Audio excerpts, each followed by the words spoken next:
Welcome to கோமுத்தி வீட்டு சமையல். நம்ம இன்னைக்கு என்ன பார்க்க போறோம்னா நாட்டுக்கோழி குழம்பு தான் ஃப்ரெண்ட்ஸ் பார்க்க போறோம். வாங்க பார்க்கலாம். அதுக்கு இப்போ வானிலையில கொஞ்சமா எண்ணெய் ஊத்திக்கலாம்.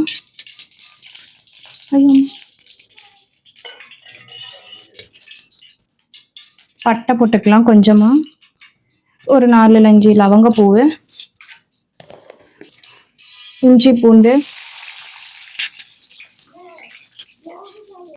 நான் ஒரு 1/4 கிலோ நாட்டுக்கோழி தான் ஃப்ரெண்ட்ஸ் எடுத்திருக்கேன். அதனால நான் இன்கிரியன்ஸ் கொஞ்சம் கம்மியாக தான் எடுத்துருக்கிறேன். நீங்க சேர்த்து எடுத்தீங்கன்னா இஞ்சி பூண்டுலாம் இன்னும் கொஞ்சம் சேர்த்து போட்டுக்கோங்க.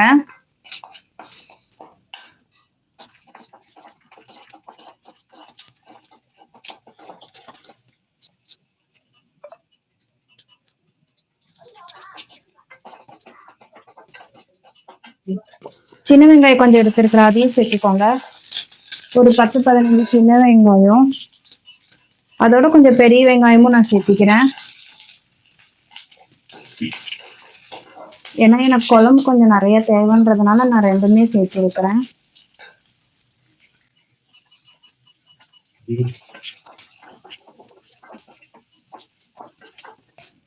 இதுல பாத்தீங்கன்னா 2 தக்காளி அரிஞ்சு வச்சிருக்கிறேன், அதையும் சேர்த்திக்கலாம்.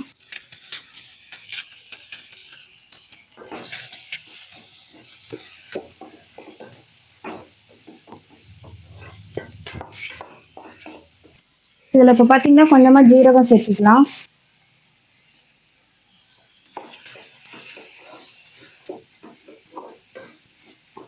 சும்மா இந்த அளவு சேர்த்துக்கிட்டா போதும்.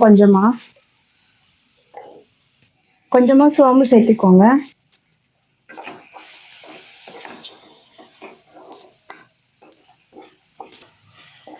இது இப்போ நல்லா வணங்கிடுச்சு.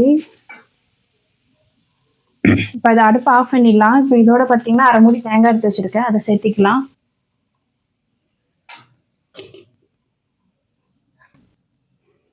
அவ்வளவுதான் ஃப்ரெண்ட்ஸ், இதோட நம்ம போட்டு அரைச்சி எடுத்துக்க வேண்டியதான். கொஞ்சம் நல்லா சூடு ஆறுன வாட்டி அரைச்சி எடுத்துக்கலாம். நம்ம இதை தேங்காய் போட்டு எண்ணெயில வதங்கணும்னு இல்லை, நம்ம அது போட்டோம்னா அந்த சூட்லயே இதாயிடும். இது இப்ப நம்ம வணக்கி நல்லா ஆற வச்சு அரைச்சி எடுத்துக்கலாம். இப்ப இதுல ஒரு 1/4 கிலோ நாட்டுக்கோழி எடுத்துருக்குறோம், அதை சேர்த்திக்கலாம்.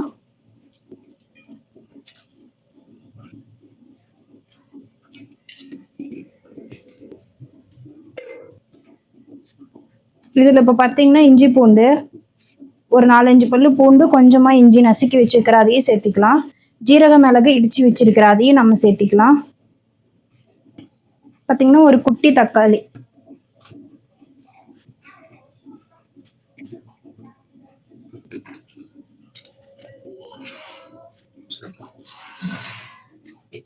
இதுல இப்ப தண்ணி தேவையான அளவு, மூழ்கிற அளவுக்கு மட்டும் ஊற்றினா போதும். ஏன்னா கறி வேகிறதுல இருந்து கொஞ்சம் தண்ணி வரும். தேவையான அளவு கல் உப்பு. இப்ப இது குக்கர் மூடி போட்டு வேக வச்சு எடுத்துக்கலாம். ஒரு 4-5 விசில் விட்டு எடுத்தோம்னா இது சூப்பு ரெடி உங்களுக்கு. இப்ப நாட்டுக்கோழி குழம்புக்கு என்ன பண்ணலாம்னா, கறி தனியா வேக வச்சு எடுத்து வச்சாச்சு ஃப்ரெண்ட்ஸ். இப்போ வானிலையில எண்ணெய் ஊற்றி மிளகாத்தூள் காரத்துக்கு ஏற்ப போட்டுக்கோங்க. கொத்தமல்லி தூள் பார்த்தீங்கன்னா ஒரு 3-4 ஸ்பூன் போட்டுக்கோங்க. போட்டு எண்ணெயில இந்த மாதிரி விட்டுட்டு கொஞ்சமா தண்ணி ஊற்றி வேக வைங்க. இது குழம்பு ஒரு டேஸ்ட் தரும் உங்களுக்கு.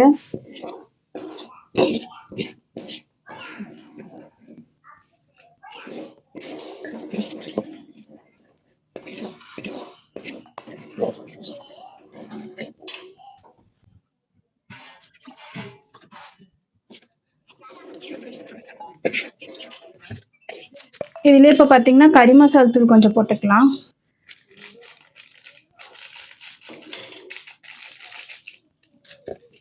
சிக்கன் மசாலா கொஞ்சம் போட்டுக்கலாம்.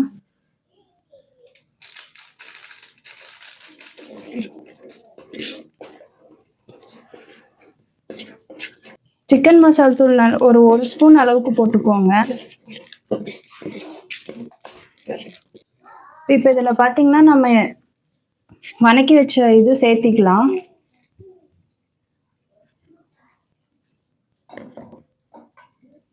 வெங்காயம், தக்காளி, தேங்காய்லாம் அரைச்சி வச்சதை நம்ம சேர்த்திக்கலாம். இப்போ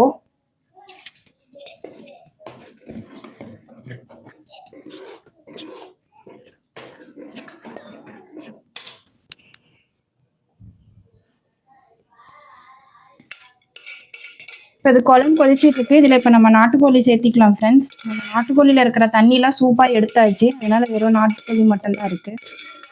அதை மட்டும் சேர்த்திக்கலாம்.